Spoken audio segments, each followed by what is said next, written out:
yaab ama kaag iyo fajac waa kuma siyaasiga magaca weyn ku leh magaalada Hargeysa kaasi oo islaamka iyo reer waqooyi bari iyo ummadda Soomaaliyeed intaba inta isku daray ku tilmaamay calan daahi go'ay oo ay tahay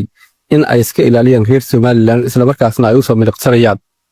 maxay tahay fariinta uu diray iyo sidoo kale cidda uu fariintaasi ka diray oo ugu horeyso waqooyi bari Soomaaliya sidoo kale maxay tahay fariinta qalbi jabka iyo xanuunku ka muuqdo ee ka soo yeedhay inantii uu dhalay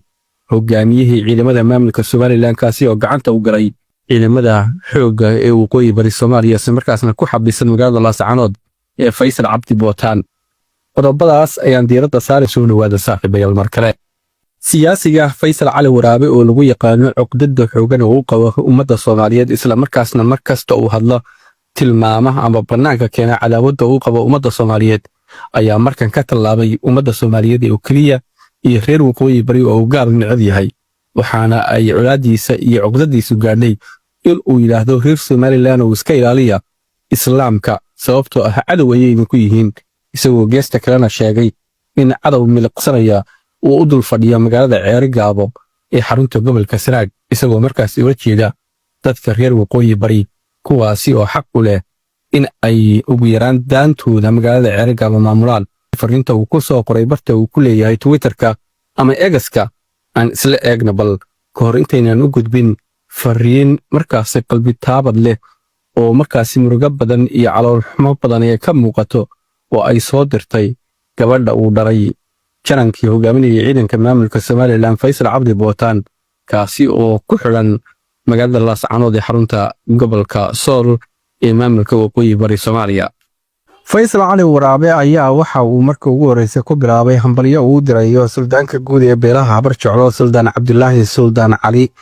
isaga oo markaas ku amaanaya hadal mug iyo miisaan leh oo uu sheegay inuu jeediyay suldaankaasi geesta kalena waxa uu markaas weerar ku qaadaya hogaamiyayaasha maamulka Somaliland isaga oo la hadlaya shacabka Somaliland isla markaasna fariin u diraya ayaa waxa uu yiri qaybta dambe ee qoraalkiisa Suldaan Cabdullaahi marbu hadlaa markaasna danta dadkiisa iyo dalkiisa ayuu ka hadlaa sida Suldaan Cabdullaahi sheegay waxaan idin kula talinayaa reer Somaliland oo cadow badan ayaad leedihiin cadowgeennuna kuma koobna Soomaaliya ee caalamka islaamka iyo cadowyo badan ayaanu yeelanay sidaa daraadeed waxaan idin leeyahay feejignaada oo indhaha iyo caqliga kor uga qaada waxyaabaha dhexdiina ah hana loo midoobo sidii looga hortagi lahaa cadowga hubaysan ee inoo soo miliqsanaya gaar ahaan magaalada Ceerigaabo isaga oo u jeeda ciidamada waqooyi bari Soomaaliya ee sida weyn u hubaysan kuwaasi oo kulaalaya magaalada Ceerigaabo ee xarunta gobolka Sanaag isla markaasna ku hawlan sidii ay u soo afjari lahaayeen gacan ku haynta Somaliland ee magaalada Ceerigaabo waa tahay daawadiil haddii aynu intaasi kaga nimaadno qoraalka uu soo qoray Faysal Cali Waraabe oo muddo dheer soo ahaa gudoomiyaha xisbiga ucud ee maamulka Somaliland isla markaasna ka mid ah siyaasiyiinta ka soo jeeda magaalada Hargeysa geesta kale gabadh uu dhalay sarkaalkii ugu sarreeyay ciidanka maamulka Somaliland ee gacanta lagu dhigay kaasi oo ku xiran magaalada Laascaanood ee xarunta maamulka waqooyi bari Soomaaliya waa Faysal Cabdi Bootaan ayaa afka furatay isla markaasna qoraal dheer soo dhigtay baraha bulshada Samsam Faysal Cabdi Bootaan ayaa waxa ka muuqata fariinta ay dirayso sida ay u inay jabtay isla markaasna ay ugu hungowday wixii markaasi ay ugu sheekeynayeen madaxda maamulka Somaliland 35 sanadood soo dhaafay waxa kale oo ay sheegaysaa gabadhan uu dhalay Faysal Cabdi Bootaan in aabaheed iyo kuwii kale ee la midka ah ee ku xidhnaa magaalada Laascaanood la dayacay isla markaasna aan wax xil ah iska saarin iyadoo oo geesta kalena aynu ognahay in haween tira badan iyo sidoo kale qiimaha kala duwan ee bulshada gaar ahaan magaalada Burco ay si weyn uga xanaaqeen soo dhaweyntii Fahime Yuusuf Qooje iyo xubno kale oo ka mid ah horgalada ka soo jeeda deegaanka maamulka waqooyi bari Soomaaliya isla markaasna ku sugan magaalada Hargeysa loo soo dhaweeyay haddaba waatan gabadha uu dhalay Faysal Cabdi Bootaan oo si qiiro leh markaas uga hadlaysa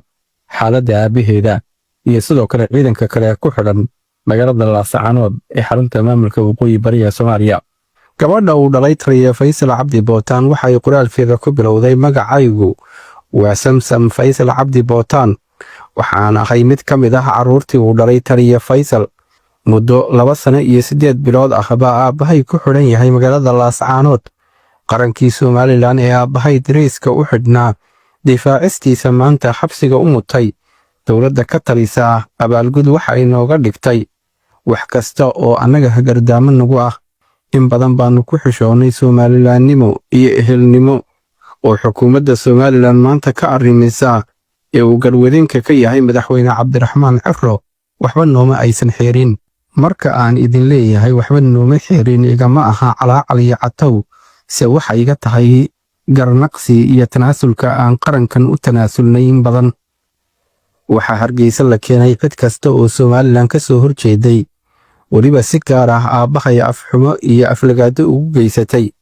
sidoo kale waxaa la sii daayay maxaabiistii aabbahay la darajada ahayd ee taliyayaasha ahayd iyadoo aan nalaga talo iyo arrin gelin. baanu ka war helnay social mediaha buuqii iyo dhibkii Burco ka dhacayna xukuumadda maanta joogtaa xabad iyo xabsi bay noogu dartay. wax walba oo nagu dhacay waxaanu u liqnay Somalilan waxa ay wax ku tahay tanaasul iyo wada dhalashe. wax kastoo tabanaysaan baluukaadiya. xukuumaddu waxa ay noo soo dirtay madax iskuulka ay sheegay in ay deegaanka aanu ka soo jeedno materaan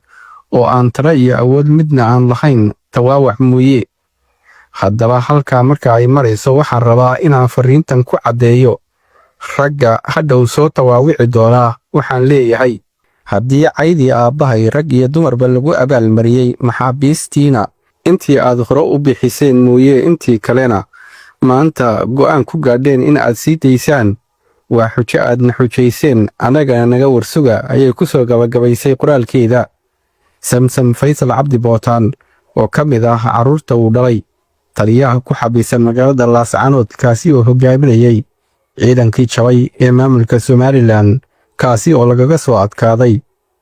diriirtii dhacday 25kii August ee 2023. waa tahay daawadayaal, ma aha gabadha uu dhalay Faysal Cabdi Bootaan oo keliya dadka ka mudaharaadaya qaabka ay ula dhaqmayso xukuumadda haatan ee maamulka Somalilan, ciidamada maxaabiista kaga xidhan magaalada Laascaanood iyo sidoo kale sida ay u waajahday galka maxaabiista, iyadoo oo geesta kalena ay iska ilkaambiyayaan in aabayaashooda ay dad fara badan ku waayeen waxa ay ugu yeeraan difaacista qaranka Somalilan.